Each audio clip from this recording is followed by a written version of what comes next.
All right, it's a brand new day. Good morning and thanks for joining us on another very interesting Monday. And welcome to TVC Breakfast. I am Mike Okwache. And I'm Ngozi Alibu. What a very interesting Monday it is indeed. We're so glad you could join us. Hope you had a great weekend. Now, these are the stories up for discussion today. It's 25 days to the general election and sparks are flying. The administration has reached the end of its wait. Former President Olusegun Obasanjo accuses President Muhammadu Buhari's government of incompetence and tyranny. Also doubts INEC's readiness to conduct credible elections. In less than 24 hours to President Muhammadu Buhari's campaign visit to Yobe State, Boko Haram fighters attacked 27 Task Force Brigade in Buniyadi, engaged soldiers in gun battle. A TVC breakfast discussion begin in a moment.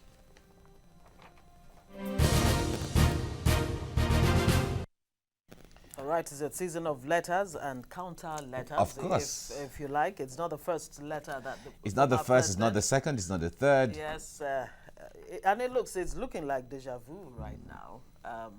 A few weeks to the 2015 election, there was that letter that came from President Olusegun Obasanjo against, then President Goodluck Jonathan. And of course, the rest is history. We know what happened, and people are already asking: is that likely? How much impact can this letter? Is history going to repeat itself? How much impact can this letter really have? Now, even beyond the issue of elections, the point there is that attention is drawn to some very salient issues across the country. Yeah. And those are the things Nigerians are analyzing. When you're talking about the issues, what are the issues? These are actually the issues. When you're talking about INEC, you're talking about election, you're talking about democracy, you're talking about rule of law, and all of that. These are the issues. Yeah. And the point there is incumbent on any citizen, not even just former President Obasanjo, any citizen at all, to raise alarm. Anything you see, talk about it. And then it's also incumbent is the response to this. Exactly. So it's also incumbent on the government of the day to respond by assuring the people that the mode or the tone of the conveyance or the conveying of the message could also matter. Yeah. Because people are watching, Nigerians are watching, whether you're going to be the servant and looking up to explaining to the people what you're about to do or what you're doing, or whether you're going to be arrogant about it and all of that. We'll talk about that on the show. We're looking at that, definitely, on the show. But in the meantime, Abosede Mowi is standing by to give us a news update. Abosede, good morning to see you. Good morning. Good morning to see you. Good to see you.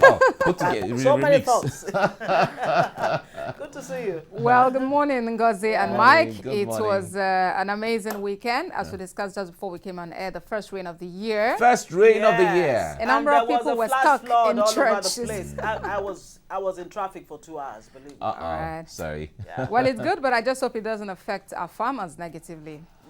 Well, let's get straight into the news. Members of the Central Bank of Nigeria-led Monetary Policy Committee, MPC, will today converge on Abuja for a two-day meeting. They are expected to take measures for more foreign capital inflow and curtail capital flow reversals and rising inflation ahead of the elections next month. Nigeria's inflation rate, which rose to 11.44% last December, is expected to continue on an increase ahead of the elections. The 265th meeting of the MPC and the first for the year is expected to keep all policy rates unchanged, as with all meetings since July 2016. That decision will prevail despite rising calls from economic experts for the committee to lower benchmark interest rate. To another sector, the Academic Staff Union of Universities, ASU, will today meet with the federal government to continue deliberations on its demands. The union is insistent that until certain conditions are met by government, its members will not return to work. ASU President Professor Biodun Oyemi, who spoke with reporters in Ibadan, Oyo State, ahead of today's meeting, said government must show concrete evidence of the payment of at least 50 billion naira revitalization fund. Another condition attached to the suspension of the strike is the presentation of concrete evidences of the payment of the promised 20 billion naira earned academic allowances and showing how the balance of 85 billion naira will be paid with timelines. The union is asking government to mainstream the earned academic allowances into the 2019 budget, which is still being worked on by the National Assembly. To security now, soldiers have repelled what could have been the deadliest Boko Haram attack this year. The attackers came in 4 vehicles and many motorcycles to Boniyadi in Yobe State, but met the march-in soldiers of the 27th Task Force. This attack comes less than 24 hours to President Muhammadu Buhari's campaign visit to the northeastern state. Calm has now been restored to the area and security tightened ahead of the president's visit.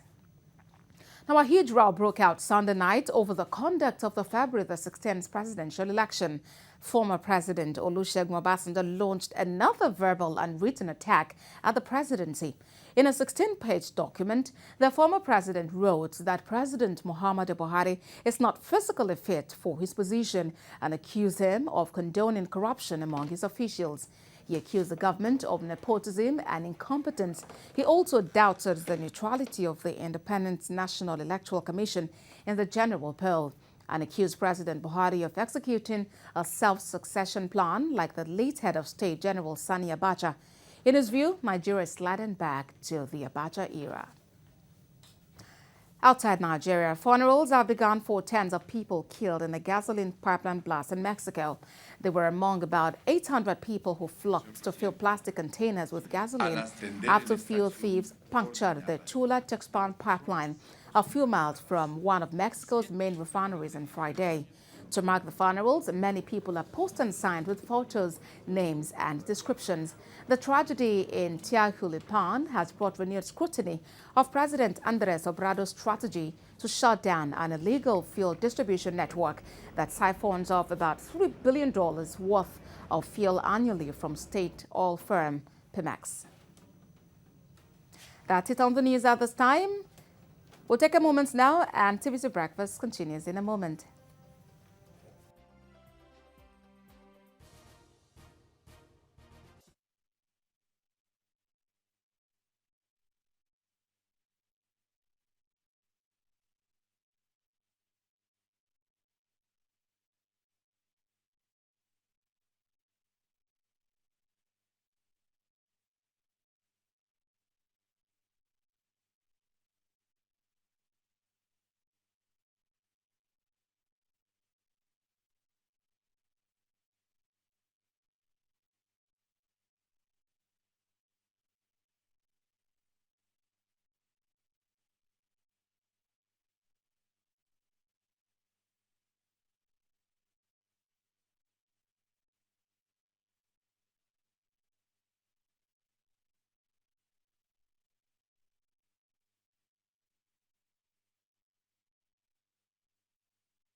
Nigeria's representatives in the 2018 CAF Confederations Cup competition in Ogun Rangers have qualified for the group stage of the competition.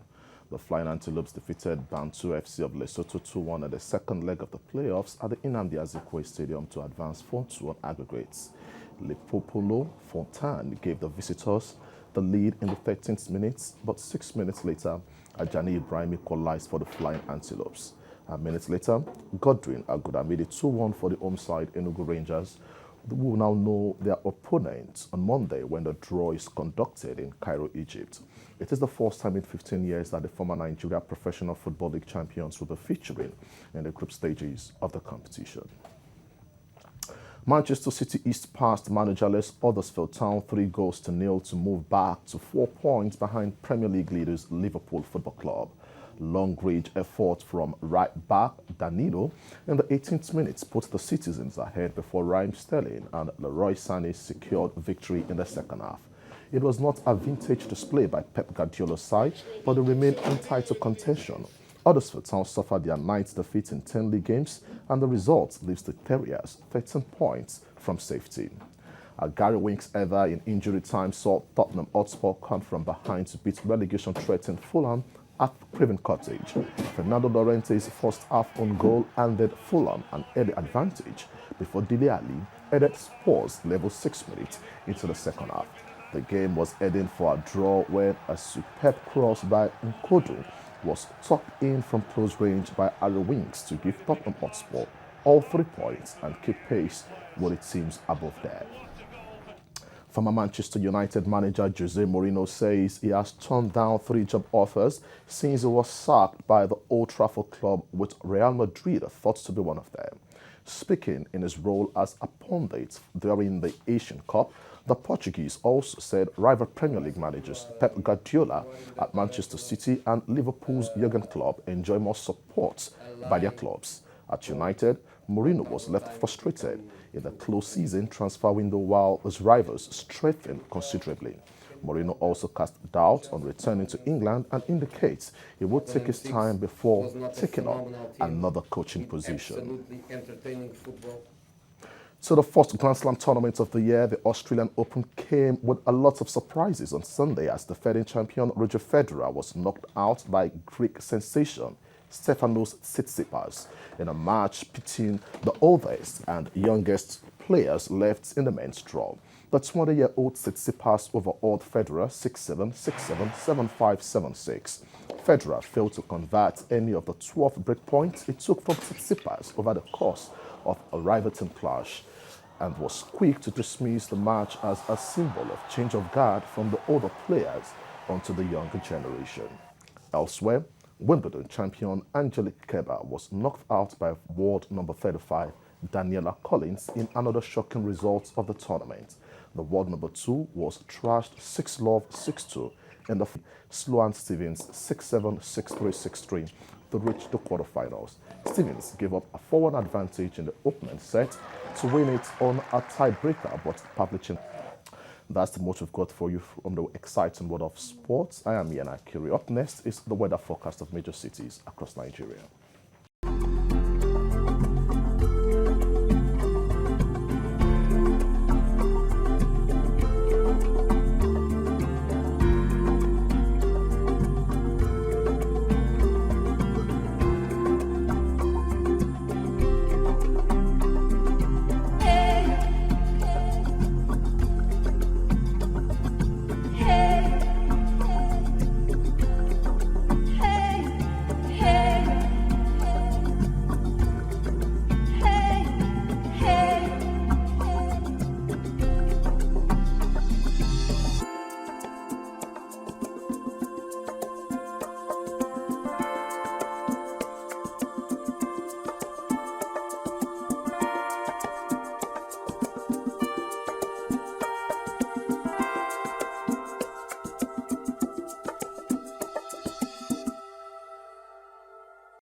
All right, let's get into the paper review now and see what the headlines this morning is saying. We have in the studio leadership and communication strategist, Dr. John Dawson. Good morning. Good morning, Mike. It's nice to have you. Good morning. Sorry about the traffic situation of yesterday. Oh, Yeah, she said she was in traffic for 2 I'm hours still trying to recover with the from first that one. rain of the year in Lagos. Yes. Okay. Let's just see it as, showers of blessing.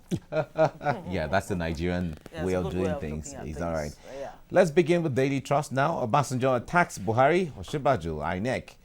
You're sick. Get well soon, presidency replies. 16-page letter the former president wrote yesterday has been making rounds across the country. Yeah, and this is the first time he will actually extend whatever his feeling is to a sitting vice president, which for me is actually unique in its own way. Because if you look at the issues in the letter, these are some of the issues that either we like it or not, you cannot just wish away or say, pretend not to want to discuss it. You know, in the year 2013, I'm going to talk about the inclusion of the sitting vice president. The United Nations came out to say one of the ways to actually tackle poverty is to allocate more resources to people living in abject poverty. And India actually toed that same line. And that's why they overtook us at some point when it comes to poverty index. And I think that's exactly what the federal government is trying to do with their trader money, their market money, and so on. But when the issues of having to drop your card number, your voter card number, and when the United Nations was actually drafting that report, they made mention of people living in rural areas, poverty in rural areas. But when you talk about trader money, for example, it's tackling poverty, but not at the core of it. The people living in my village, the people living in the core of Bayelsa, in Borno, are different from people living in Ojota market or this which was market the issue that yes, President when you look at some of these saying issues, that when you leave poor people in the rural area behind in this trader money distribution or disbursement, then it may not get to the root of poverty the way that government hopes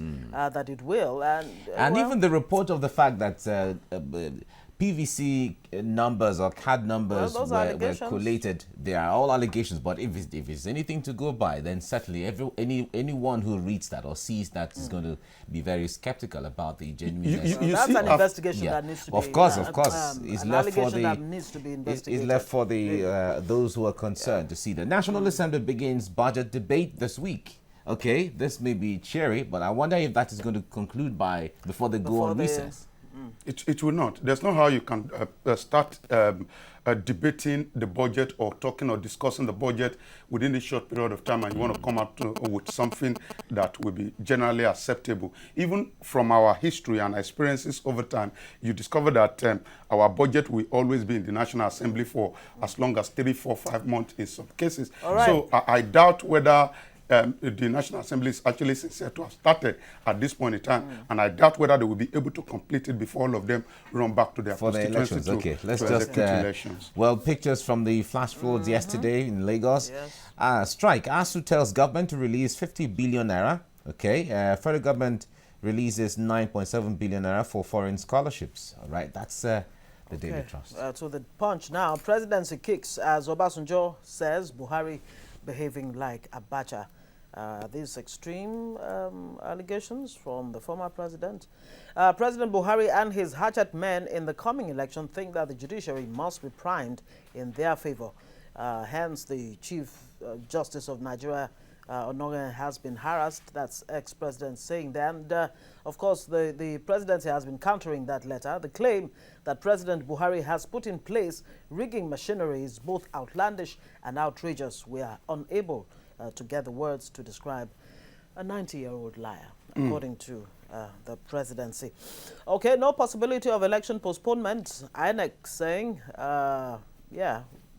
from the optics of it, is it looking likely that there may be situations that could arise to cause postponement of the election? I think INEC was talking specifically about the case in Rivers State, and they're particular about the election there, because the way it is now, this party, APC, will not get to feed any candidate for the governorship and the National Assembly election in Rivers. When I heard, I actually I applauded the courage of INEC to have come out to say that. But again, I was thinking, if this had happened the other way, then there would have been a lot of outcry. If we're talking about PDP here, that, you know, if INEC was actually talking about PDP, it would have been a major disaster. So I want to applaud their courage for saying they are not going to postpone the election. And again, they should also be preparing, because I know that APC will not just go to bed and sleep. they will approach the court, and there's all possibility that there will be another announcement before election. So now that we have printed ballot and we have excluded APC or whatever they've excluded in the Rivers election and the Zamfara. So I think they should also be on their toes. They should be ready to receive another court judgment, which may actually compel them to include some of these politics. Yeah. Okay. And not forgetting the SDP, who are still in court trying to find who their presidential candidate will be. Even though INEC has said that the SDP will still, be on the ballot as far as the presidential election is concerned, I wonder how that's going to work. No, SDP is a party. So the SDP is a genuine party. So let's move on. Let's move on. And whatever happens, whoever emerges would be definitely. Okay. CBN may increase items on forex restriction list to 50. That's up from 41. Well, the question would be the exclusion of these 41 items so far. How has it helped the economy? That's a question that we'll have to leave out there. Water Resources Bill dead in Senate, says Ayaun Lasma. Driver Tako Fayoshe over damage to vehicle in accident. And Ezra Kwesili is best alternative to Buhari. And Atiku says Tunde Bakare, pastor of the Latter Rain Assembly. Of course, he's been speaking, and he's been speaking out really loud. Oh, yeah. But don't forget that the president actually said that the clerics should just leave themselves out of politics.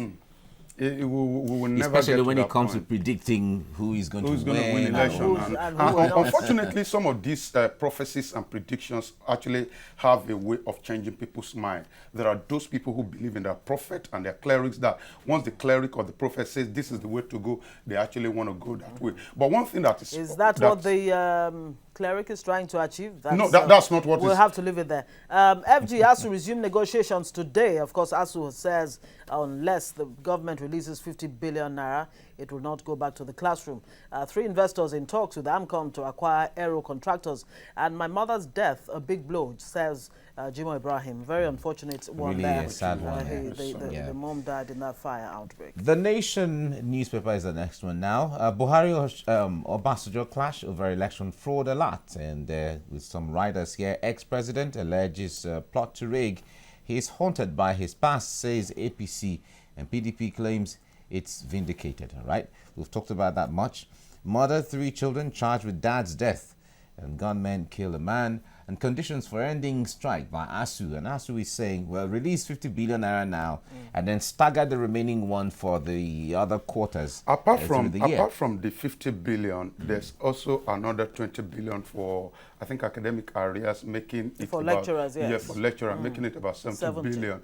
And the way it is now, I doubt whether the federal government will be able to release such an amount of money, because is it a question of ability or willingness? It's willingness now. It's willingness. Okay. I seriously doubt. So if this demand is anything to go by, then that means that our students, our brothers and sisters who are at home may not get back to school until perhaps after election. That's going to be a long time. All right. Federal government to send foreign security experts packing. Well, this is a new development that, excuse me, stemming the security situation, because the NSCDC Commandant General came out to say that there's a likelihood that some of them may be fueling the insurgency in the country. Of course. And they're considering that they have to be sent packing. Of course. I think one of the things that we need to do as a people is to actually enter partnership with some of these foreign organizations, not necessarily that we have to bring them here. We have never doubted the capacity of the Nigerian military men. What we have doubted is the availability of weapons to execute the war. So all you need to do is to make some of these things available, give them training, and leave them to do the magic. And provide all they require. All right, that's the Nation. All right, to the Vanguard. Well, that's my other paper this morning. Elections. Obasanjo bombs Buhari again. What abuse of word. If there's any word we don't want to hear now. It's bomb. Exactly. And tax breaks. Private sector investment will boost HDI. Why some banks fail, others succeed. That's right up there. APC, PDP in war of words over Atiku's U.S. trip. Okay. Seems like everybody is still very fixated on this Atiku trip. Some say we're just majoring on the minors and minoring on the majors. When you make nothing the word nothing your focus, the result you will get at the end of the day is the word nothing. And that's what we've done over time. If you see, this election is not just about whether a PDP or an APC. This election is about a disruptive thinker. Because even if you look at our economy seems to be better than that of many of African countries, the ones I've been to. But when you look at life expectancy, which is the translation of whatever your economic realities are to the welfare of your citizens. Standard of living. Standard of living. Our economy situation or situations are better if you want to look at it. But the life expectancy, the lifespan of an average Nigerian is not better. Let's set an example. I think our life expectancy in Nigeria now is 54. About 54. As bad as Libya is, their life expectancy is still above 70.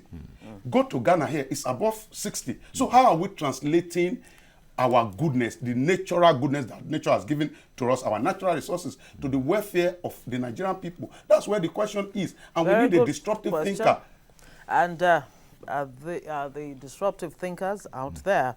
Refinery FG will source forex from Dangote, that's CBN governor. Fraud allegation, I'm ready to waive my immunity to face trial or term. Oil price hit $62.70. That's $2 in excess of our benchmark, which for is 2019. for 2019. The drafter, Okay, we'll the have to drafter leave of the it there. budget may actually be happy now that they are good prophet.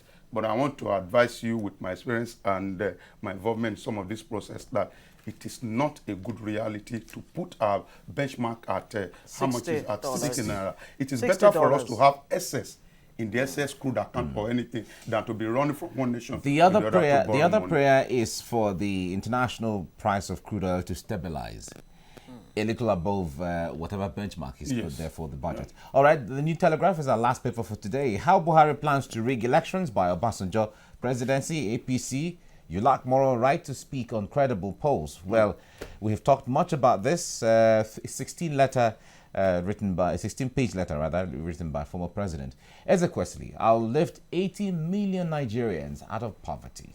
Mogalu says, I'll fix economy through skills and capital. And Durotoye says, I'll revamp economy, create 30 million jobs. This was a fallout from the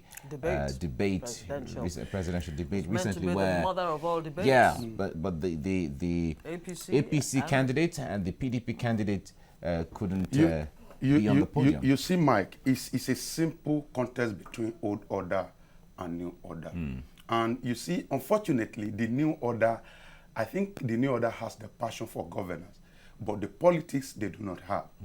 Let me tell you authoritatively, I can tell you that Asiwaju Bola Ahmed Tinubu was interested to be the vice president of this nation in 2015. I can tell you that. But he has the passion for governance. But it got to a point that he knew that for him to continue to push his ambition, he will actually relegate his party, and the party may not win the election. When the issue of Muslim ticket came aboard, because he understood the politics, he decided to bury the ambition. This is what some of these young other guys are not ready to do. If today, we would not have been talking about Buhari and Atiku, if today there had been an agreement and they have put forward one candidate to actually rival the people in power. Is it a missed opportunity? Of course. Emefiele, CBN governor, CBN gives Dangote 75 billion naira forex support. The federal government realizes 35 billion naira from tax recoveries, sets up tribunals. All right. Do you see that gridlock? The gridlock. I was somewhere there. Yeah, you were. I can discern you from somewhere around. It's really something else. Okay, that's our papers this morning. Dr. Thank you so much for coming on the It's a pleasure. Thank you. Thank you.